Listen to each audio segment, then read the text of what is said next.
বিসমিল্লাহির রহমানির রহিম। সুপ্রিয় অষ্টম শ্রেণীর শিক্ষার্থীবৃন্দ, তোমরা সবাই কেমন আছো? আশা করি তোমরা সবাই ভালো আছো, সুস্থ আছো, নিরাপদে আছো। আমি মোহাম্মদ আমির হুসাইন, অ্যাসিস্ট্যান্ট ইংলিশ টিচার, বর্ণমালা স্কুল অ্যান্ড কলেজ। আজ আমি তোমাদের সামনে যে বিষয়টা নিয়ে আলোকপাত করব সেই বিষয়টা হলো তোমাদের চেঞ্জিং সেন্টেন্সেরই একটা পার্ট, অত্যন্ত সহজ একটা পার্ট। চেঞ্জিং সেন্টেন্সেরই পার্ট তোমরা জানো অ্যাফার্মেটিভ থেকে আমরা কিভাবে নেগেটিভ করব। আজকে এই বিষয়টা নিয়ে আমি তোমাদের সাথে আলোকপাত করব। তো তার আগেই আমি যে জিনিসটা তোমাদেরকে জানাতে চাচ্ছি যে আসলে চেঞ্জিং সেন্টেন্স, তোমরা জানো যে চেঞ্জিং সেন্টেন্সটা হলো কি? চেঞ্জিং সেন্টেন্সটা হলো যার অর্থগত কোনো পরিবর্তন হবে না, কিন্তু গঠনগত পরিবর্তন হবে। No change of meaning but change of structure. আমি আজকে যে বিষয়টা নিয়ে তোমাদের সাথে আলোকপাত করব, দেখো অ্যাফার্মেটিভ থেকে নেগেটিভ করতে গেলে আমরা কোন কোন জিনিসগুলো আমাকে মনে রাখতে হবে।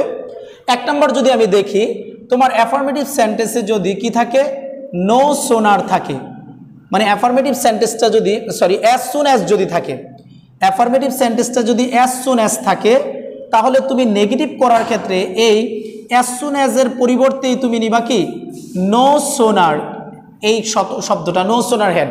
দ্যাট মিনস আমার মনে রাখতে হবে এই অ্যাজ সুন অ্যাজ, এই অ্যাফার্মেটিভ সেন্টেন্সে যদি আমি অ্যাজ সুন অ্যাজ পাই, তাহলে আমি এটাকে নেগেটিভ করার ক্ষেত্রে কি নেব, নো সোনার হেড। তো এই জায়গায় আমি যদি তোমাদেরকে একটা জিনিস দেখাই, দেখো যদি আমি এই সেন্টেন্সটাকে লিখি যে as soon as he saw me he told me his problem, তাহলে এই সেন্টেন্সটাকে যদি আমি নেগেটিভ করতে চাই, তাহলে আমার পরিবর্তনটা কোথায় করতে হবে? আমাকে পরিবর্তনটা করতে হবে, আমি একটু যদি দেখি এই অ্যাজ সুন অ্যাজ এর পরিবর্তে, এখানে আমি জানি যে এই অ্যাজ সুন অ্যাজ এর পরিবর্তে আমার কাজটা কি, অ্যাজ সুন অ্যাজ এর পরিবর্তে আমাকে নিতে হবে হলো নো সোনার।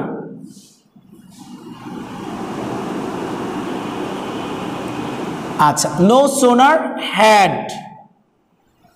তাহলে যখনই আমি এই সেন্টেন্সটাকে নো সোনার হ্যাড আমরা নিলাম, তার মানে আমি বুঝলাম কি অ্যাজ সুন অ্যাজ এর পর আমি কি নেব, নো সোনার। তো নো সোনারের পরপরই আপনি দেখেন নো সোনার হ্যাড, তারপরে আমি নিলাম আমার সাবজেক্ট হি, তারপর হলো স, তারপর অবজেক্ট হলো মি। এই যে কমাটা, এই কমাটার পরিবর্তে আমি এখানে নেব কি, দেন। কমাটার পরিবর্তে কি নেব, দেন। তার মানে আমি যে জিনিসটা এখানে দেখেছি সেটা হলো আমাকে প্রথমেই খেয়াল করতে হবে যে এই জায়গায় আইসা আমি কোথায় আমার সমস্যাটা করেছি।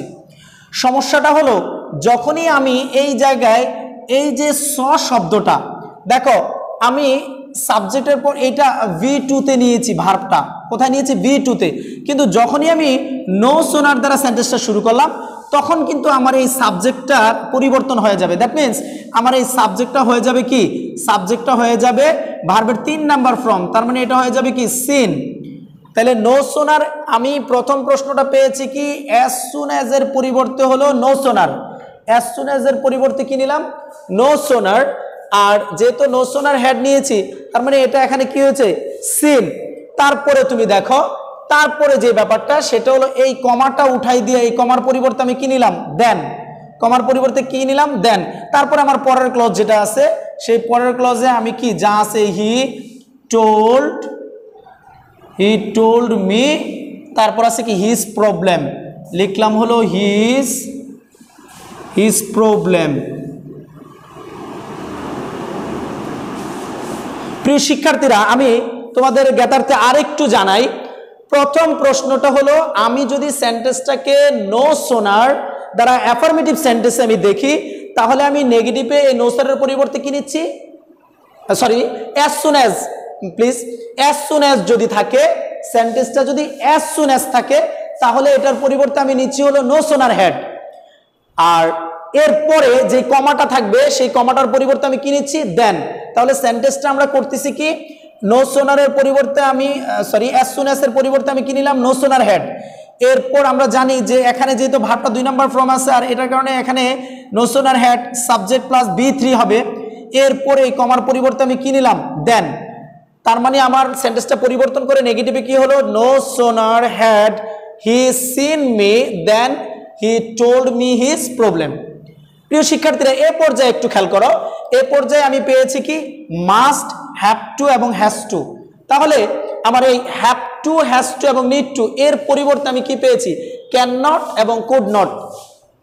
তুমি একটু খেয়াল করো, যদি সেন্টেন্সে মাস্ট থাকে, হ্যাভ টু থাকে এবং হ্যাজ টু থাকে, তাহলে আমি এটার পরিবর্তে আমি ক্যান নট বার দ্বারা করতে পারি, তারপরে ক্যান কুড নট হেল্প। একটু যদি খেয়াল করো, কুড নট হেল্প এবং ভার্বের সাথে আইএনজি। তাহলে এই জায়গায় সেন্টেন্সটা যদি আমি একটু দেখি, এই সেন্টেন্সটাকে আমি কয়েকভাবে করতে পারি। তাহলে প্রথম প্রশ্ন হলো he must do the work. তাহলে আমি এখানে পেয়েছি কি, এই মাস্টের পরিবর্তে আমি কি নেব, এখানে ক্যান নট বার দ্বারাও করতে পারি আমি, ঠিক আছে। তাহলে আমি যদি সেন্টেন্সটাকে এভাবে করি, হি মাস্টের পরিবর্তে আমি কি নিলাম, can not but do the work.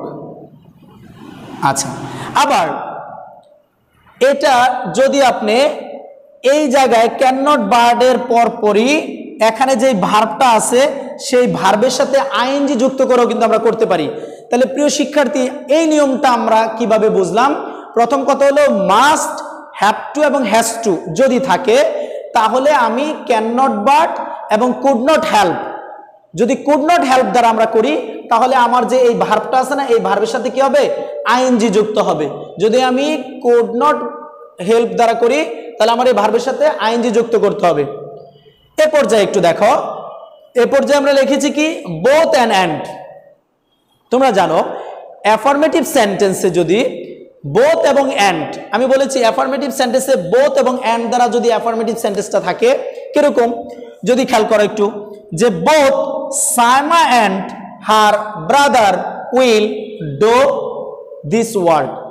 বলছে শুধু সাইমা এবং কে, উভয় সাইমা এবং তার ভাই এই কাজটা কি করেছিল, করবে। তো সেক্ষেত্রে আমরা জানি যে বোথের পরিবর্তে, আমরা যদি বোথের পরিবর্তে তাকাই, তাহলে বোথের পরিবর্তে হবে হলো নট অনলি। তোমরা জানো বোথের পরিবর্তে হবে কি নট অনলি।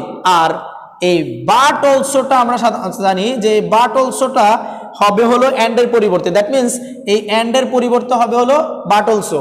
তাহলে আমরা কি জানলাম? আমরা জানি যদি অ্যাফার্মেটিভ সেন্টেন্সে আপনার বোথ থাকে, এর পরিবর্তে হবে নট অনলি। আর যদি অ্যান্ড থাকে, এটার পরিবর্তে হবে কি বাট অলসো। একটু যদি আমরা উদাহরণের দিকে তাকাই, দেখো প্রথমে আমরা এই বোথের পরিবর্তে কি নেব, বোথের পরিবর্তে নেব হলো নট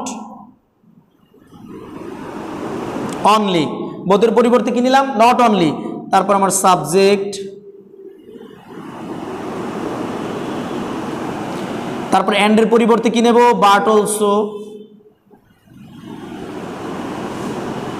আচ্ছা, তারপরে her brother will do this work। আচ্ছা, একটু যদি খেয়াল করো, তাহলে তোমরা একটু খেয়াল করো যে এখানে আমি বাট অলসো নিলাম কার পরিবর্তে, এই অ্যান্ডের পরিবর্তে। আবার নট অনলি নিলাম কার পরিবর্তে, এই বোথের পরিবর্তে।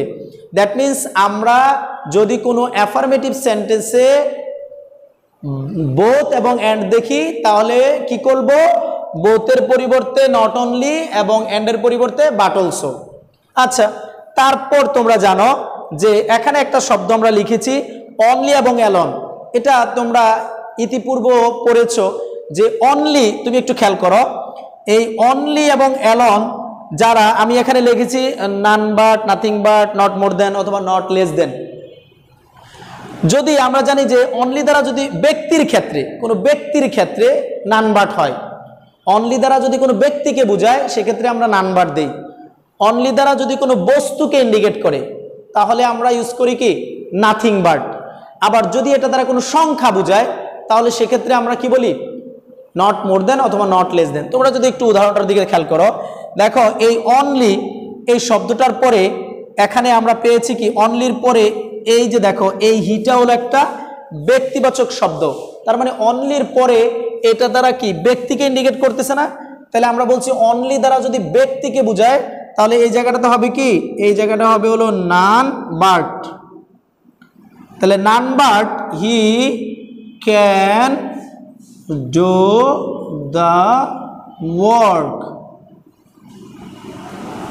আচ্ছা, আবার যদি আমার সেন্টেন্সটা এরকম হইতো, খেয়াল করো, যদি আমি অনলির পরে কোনো সংখ্যা পাইতাম, কি পাইতাম, অনলির পরে যদি কোনো সংখ্যা পাইতাম তাহলে সেক্ষেত্রে আমি কি করতাম, নাথিং বাট। যদি সেন্টেন্সটা এরকম হইতো, খেয়াল করো, আচ্ছা একটু খেয়াল করো, প্রথম প্রশ্নটা হলো আমি যদি বলতাম হি বট অনলি, অনলি দিয়ে যদি দিতাম হলো দিস বুকস, তাহলে একটু যদি দেখো এই অনলির পরে এই বুকসটা হলো কি সংখ্যাবাচক, অনলির পরে বুকসটা কি সংখ্যাবাচক। তাহলে সংখ্যাবাচক যেহেতু, তাহলে আমরা জানি সংখ্যাবাচক, জানি যদি ব্যক্তির ক্ষেত্রে, সরি যদি অনলির পরে ব্যক্তি না, এটা তো বস্তুবাচক, যেহেতু এটা বস্তুবাচক তার মানে আমরা জানি যে এই অনলির পরিবর্তে এখানে কি হবে, অনলির পরিবর্তে হবে নাথিং বাট।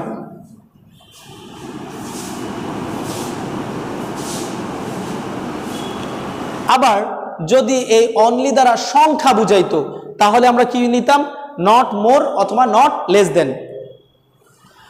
তো প্রিয় শিক্ষার্থীরা, আমরা জাস্ট তোমাদের অ্যাফার্মেটিভ থেকে নেগেটিভ করার যে বেসিক রুলসগুলা, যেগুলো তোমাদের খুব বেশি আসে, সেই বেসিক রুলসগুলো আমি তোমাদেরকে দেখালাম। তো আমরা আশা করি তোমরা অবশ্যই এই ক্লাসটা দেখবে, দেখে এখান থেকে ব্রিফটা হলো এরকম যে আমরা অ্যাফার্মেটিভ সেন্টেন্স থেকে নেগেটিভ করার জন্য আমাকে কি করতে হবে, আমার মাথার মধ্যে যেটা রাখতে হবে, যদি অ্যাজ সুন অ্যাজ থাকে তাহলে এর পরিবর্তে আমরা নেব হলো কি নো সোনার হ্যাড। আচ্ছা, তারপর যেটা বলছি সেটা হলো must, have to, has to, এর পরিবর্তে নেগেটিভে আমরা কি করব, এটা ক্যান নট বাট এবং কুড নট হেল্প যদি হয় তাহলে কুড নট হেল্পের পরে ভার্বের সাথে কি হবে, আইএনজি যুক্ত হবে। এরপর আমরা বলেছি কি বোথ এবং হলো কি অ্যান্ড, আমরা জানি বোথের পরিবর্তে নট অনলি এবং হলো বাটের অ্যান্ডের পরিবর্তে কি বাট অলসো। এরপর যেটা আমরা পেয়েছি সেটা হলো অনলি এবং অ্যালন দ্বারা যদি সেন্টেন্স, অ্যাফার্মেটিভ সেন্টেন্সে অনলি এবং অ্যালন আমরা পেয়ে, ব্যক্তির ক্ষেত্রে বলছি আমরা নান বাট, বস্তুর ক্ষেত্রে বলছি নাথিং বাট, এবং সংখ্যা পরিমাপ যদি বোঝায় সেক্ষেত্রে হলো নট মোর দেন অথবা নট লেস দেন। তো প্রিয় শিক্ষার্থীরা, আমি আজ তোমাদের সামনে অ্যাফার্মেটিভ থেকে কিভাবে নেগেটিভ করতে হবে সেই বিষয়টা নিয়ে আলোকপাত করলাম। সে পর্যন্ত সবাই ভালো, পরবর্তী ক্লাস পর্যন্ত সবাই ভালো থাকো। আল্লাহ হাফেজ।